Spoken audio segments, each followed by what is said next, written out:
ایمان، یہ اللہ کو ایمان مطلوب ہے۔ پہلے پارے میں اللہ نے بیان کیا صحابہ جیسا پکا ایمان لاؤ گے تو اللہ کے نزدیک ہدایت پر ہو، کمزور ایمان نہیں چلے گا۔ اور آگے جو دور آ رہا ہے قرب قیامت کا دور ہے، دجالی فتنوں کی نموداری کا دور ہے، اور بے شمار فتنے ظاہر ہوں گے۔ دجال وہ طاقت ہے جو رحمان کے مقابلے میں آئے گی۔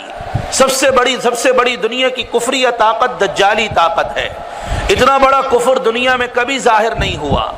ہر نبی نے اپنی امت کو دجال سے ڈرایا، اور آپ علیہ السلام نے بھی اپنی امت کو دجال سے ڈرایا، اور آپ نے فرمایا میری امت میں وہ دجال ظاہر ہوگا۔ تو دنیا کی سب سے بڑی کفریہ طاقت دجال کی طاقت ہے، جس طرح سب سے بڑی ایمانی طاقت میرے نبی علیہ السلام کی طاقت ہے۔ اور اللہ نے دنیا کو ضدوں کا مجموعہ بنایا ہے، ہر چیز اس کی ضد کے مقابلے میں واضح ہوتی ہے۔ تو چونکہ ہمارے نبی کا ایمان اور اس امت کا ایمان سب سے زیادہ طاقتور اور مضبوط تھا، اس وجہ سے دجال اسی امت کے اندر آئے گا تاکہ نبی کا ایمان اور دجال کا کفر دونوں کا ٹاکرا ہو سکے، دونوں کا مقابلہ ہو سکے۔ اتنی بڑی کفریہ طاقت ہے دجال کی کہ کوئی عام امتی اس کو ختم نہیں کر سکتا۔ حدیث پاک کی تصریحات کے مطابق قرب قیامت میں اللہ آسمان سے عیسیٰ علیہ السلام کو جامع مسجد دمشق کے مینار پر نازل فرمائیں گے، اور یہ ایک امت کا اجماعی اور متفقہ عقیدہ ہے۔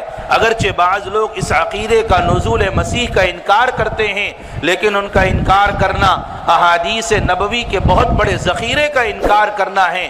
احادیث متواترہ اس بات پر موجود ہیں کہ حضور کے قرب قیامت میں اللہ آسمانوں سے عیسیٰ علیہ السلام کو نازل فرمائے گا، اور وہ زمین میں اتر کر دجال کا خاتمہ فرمائیں گے۔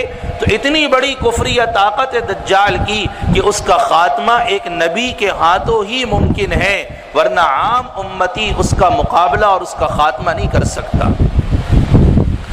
تو اب دجال کیا کہے گا کہ مجھے خدا مانو، میں تمہارا رب ہوں۔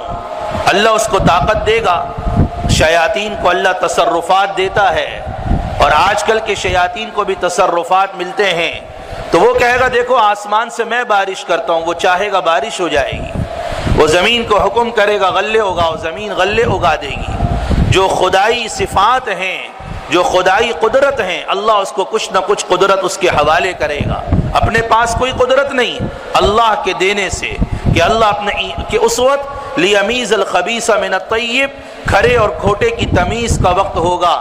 کمزور ایمان والا وہ دجال کی بات مان کر اس کے لشکر میں شامل ہو جائے گا، نعوذ باللہ من ذالک۔ اس موقع پہ پکا ایمان چاہیے، جو یہ کہے کہ نہیں تو رب نہیں، وہ اس کو مار دے گا، پھر زندہ کرے گا، بولے گا اب اقرار کرو کہ میں رب ہوں۔ پکا ایمان والا کہے گا نہیں مجھے تو اب اور یقین ہو گیا کہ تو رب نہیں، تو دجال ہے، وہ پھر اس کو مار دے گا، پھر زندہ کرے گا، اللہ اس کو اتنی طاقت دے گا، پھر کہے گا اب اقرار کر کے میں رب ہوں، وہ کہے گا نہیں مجھے اب تو اور پکا یقین ہو گیا کہ تو رب نہیں ہے، تو دجال ہے۔